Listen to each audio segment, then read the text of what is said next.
જય હિન્દ જય ભારત મિત્રો, સ્વાગત છે તમારું નવા વિડીયોની અંદર. આ વિડીયો છે એની અંદર આપણે ચર્ચા કરવાના છીએ કે ગુજરાતની અંદર હમણાં ટૂંક સમયની અંદર વસ્તી ગણતરી થવાની છે.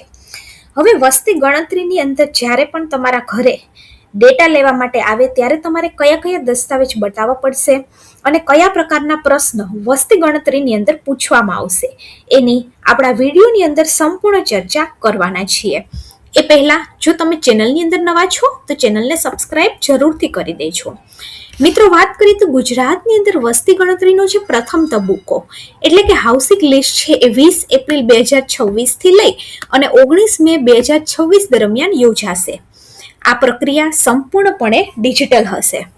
આની અંદર તમને 33 પ્રશ્ન છે એ પૂછવામાં આવશે અને નાગરિક પોર્ટલ દ્વારા જાતે પણ તમે પોતાની માહિતી છે એ આપી શકો છો.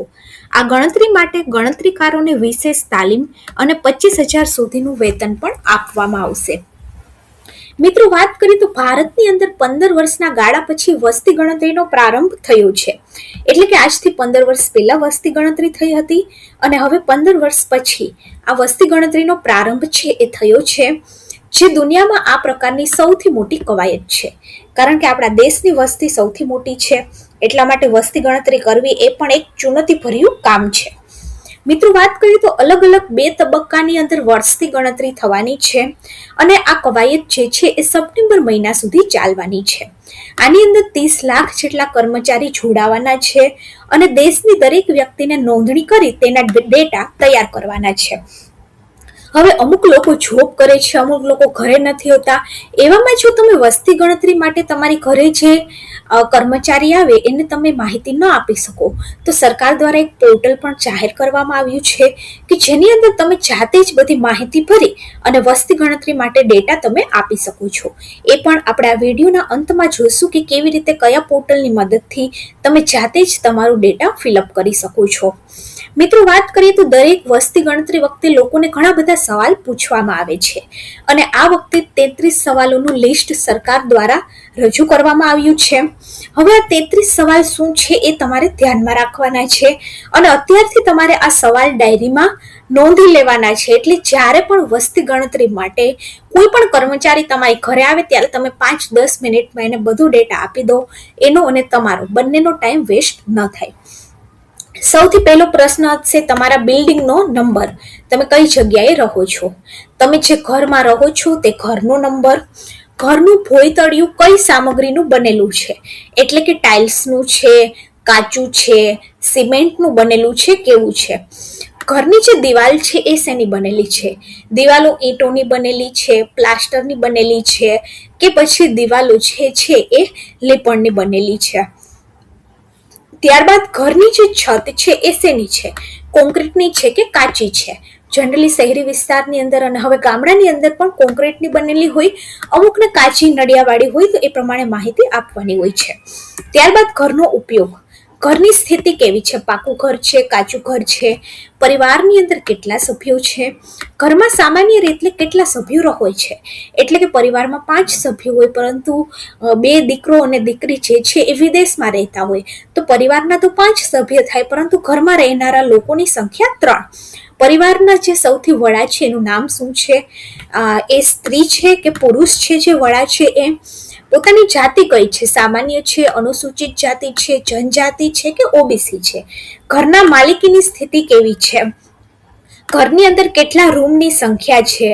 ત્યારબાદ ઘરની અંદર પરણિત યુગલો છે એ કેટલા છે, પીવાના પાણીના સ્ત્રોત માટે પાણી ક્યાંથી આવે છે, પાણીની ઉપલબ્ધતા કેવી છે, જેમ કે બોર છે, કુવેથી ભરવા જાઓ છો કે કેવી રીતે તમે ડંકીથી પાણી સીંચો છો, વીજળીનો સ્ત્રોત કેવો છે, વીજળી તમારા ઘરની અંદર સોલારથી તમે વાપરી રહ્યા છો કે પછી ગુજરાતનું જે પીજીવીસીએલ કે કઈ વીજળી તમારા ઘરની અંદર ઉપલબ્ધ છે. શૌચાલયની ઉપલબ્ધતા એટલે કે ઘરની અંદર શૌચાલય છે કે નથી, શૌચાલયનો પ્રકાર કેવો છે, પછી જે ગંદુ પાણી ઘરમાં છે એના નિકાલ માટેની વ્યવસ્થા કેવી છે, બાથરૂમની ઉપલબ્ધતા છે કે નહીં, ગેસ કનેક્શનની અંદર તમારી પાસે એલપીજી છે કે પીએનજી કનેક્શન છે, રસોઈનું મુખ્ય ઈંધણ શું છે, ચૂલા ઉપર રાંધો છો, ગેસ ઉપર રાંધો છો કે કેવી રીતે રાંધો છો, ઘરની અંદર રેડિયો, ટ્રાન્ઝિસ્ટર કે ટીવી કોઈ પણ પ્રકારના ઉપકરણ છે કે નહીં, ઇન્ટરનેટની સુવિધા ઘરની અંદર છે કે નહીં, લેપટોપ અથવા તો કમ્પ્યુટરની સંખ્યા કેટલી છે, ત્યારબાદ ટેલિફોન, મોબાઈલ, સ્માર્ટફોન છે કે નહીં કોઈની પાસે, સાયકલ, સ્કૂટર, મોટર સાયકલ કે મોપેડ છે કે નહીં, ત્યારબાદ કાર, જીપ, વાનમાંથી શું છે, મુખ્યત્વે કયું અનાજ તમે ખાઓ છો, તમારો મોબાઈલ નંબર શું છે. મોબાઈલ નંબર છે માત્ર વસ્તી ગણતરીના હેતુ માટે તમારી પાસેથી લેવામાં આવે છે. તો આ જે છે એ 33 પ્રશ્નોનું લિસ્ટ છે કે જ્યારે પણ વસ્તી ગણતરી માટે તમારી પાસે કોઈ પણ કર્મચારી આવશે ત્યારે તમને આ 33 પ્રશ્ન છે એ પૂછવામાં આવશે. હવે મિત્રો વાત કરીએ તો 1 એપ્રિલ છે ત્યાંથી અત્યારે અંદમાન નિકોબાર, દિલ્હી, ગોવા, કર્ણાટક, લક્ષદ્વીપ, મિઝોરમ, ઓડિશા અને સિક્કિમની અંદર સ્વગણતરી એટલે કે પોતાની જાતે આપણો ડેટા છે ફિલઅપ કરી શકીએ એનો પહેલો તબક્કો શરૂ થઈ ગયો છે. ત્યાર પછી ગુજરાતની અંદર 5 એપ્રિલથી આ પ્રક્રિયા શરૂ થઈ ગઈ છે. એટલે ગુજરાતની અંદર પણ અત્યારે આપણે વાત કરીએ તો આજે 5 એપ્રિલ જ છે, આજથી આ પ્રક્રિયા શરૂ થઈ ગઈ છે, પરંતુ તે ફેરફારને આધીન છે. એટલે કે આજે ને આજે આપણે ભરવાની જરૂર નથી, પરંતુ ફેરફારને આધીન છે. પશ્ચિમ બંગાળ માટે હજુ તારીખો નક્કી થઈ. મિત્રો વાત કરીએ તો એક વખત રાજ્યની અંદર સ્વગણતરીનો પ્રથમ તબક્કો થઈ છે ત્યારબાદ ઘરે ઘરે જઈ અને વસ્તી ગણતરીની પ્રક્રિયા કરવામાં આવશે. આ વખતે પહેલીવાર ડિજિટલ વસ્તી ગણતરી થવાની છે, એટલે કે મોબાઈલ ફોન અને એપ્લિકેશનનો ઉપયોગ કરી અને માહિતી એકત્રિત કરાશે.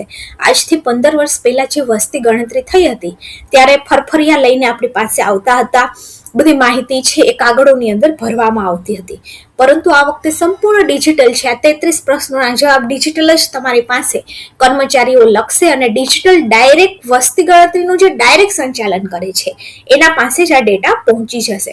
પહેલા તો કાગળ ઉપર લખવું પડતું હતું, કાગળોને એકઠા કરવા પડતા હતા, ચોક્કસ જોવું પડતું હતું કે 20 ઘરે ગયા તો કોઈ ઘરે કોઈ કાગળ ભૂલાઈ નથી ગયો ને, પરંતુ ડિજિટલથી એક ફાયદો થશે કે ચોક્કસ ડેટા ચોક્કસ સરકારની પાસે પહોંચશે અને એક્ઝેક્ટ વસ્તી ગણતરી થઈ શકશે. મિત્રો વાત કરીએ તો 1948 મુજબ વસ્તી ગણતરીની અંદર ભાગ લેવો ફરજિયાત છે. તેમાં દરેક પરિવારે પોતાની જાણકારી મુજબ સચોટ માહિતી આપવાની હોય છે. આ એકના સેન્સર 8 મુજબ વ્યક્તિએ દરેક સવાલના જવાબ પોતાની જાણકારી પ્રમાણે સાચા ભરવાના હોય છે.